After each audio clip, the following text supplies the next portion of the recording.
சோள பணியாரம் செய்யலாம். ஒரு பங்கு சோளம், 2 பங்கு அரிசி, உளுந்து, வெந்தயம் அதெல்லாம் நேற்றே ஆட்டி மாவு ரெடி பண்ணி வச்சுருக்கிறேன். அதுக்கு வெங்காயம் மிளகாயெல்லாம் அரிஞ்சு வச்சுருக்கேன். கொத்தமல்லி தழை, கருவேப்பிலை தழைலாம் ரெடியாக இருக்குது. தாளிச்சிட்டு பணியாரம் ஊற்றலாம். எண்ணெய் காஞ்சிடுச்சு, கடுகு போட்டுக்கலாம்.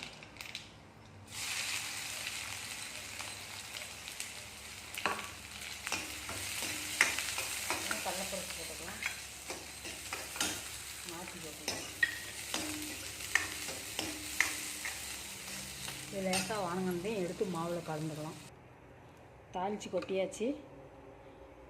அது கூட கருவேப்பிலை, கொத்தமல்லி எல்லாம் போட்டுக்கலாம்.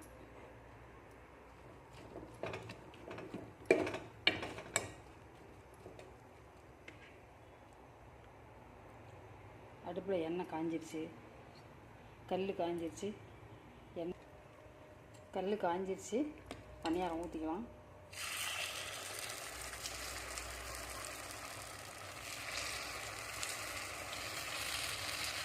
சோள பணியாரம் நல்லா டேஸ்ட்டாக இருக்கும்.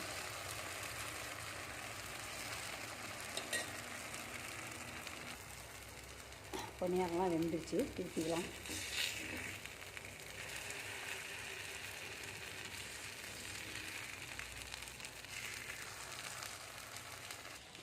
அதே மாவில் தோசை ஊற்றிக்கலாம்.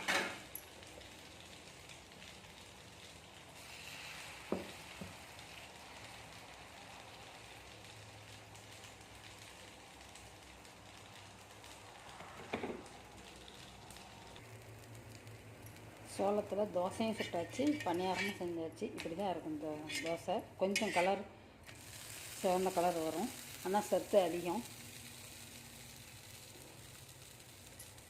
பணியாரமும் இந்த கலரில் தான் இருக்கும். நல்லது, உடம்புக்கு நல்லது.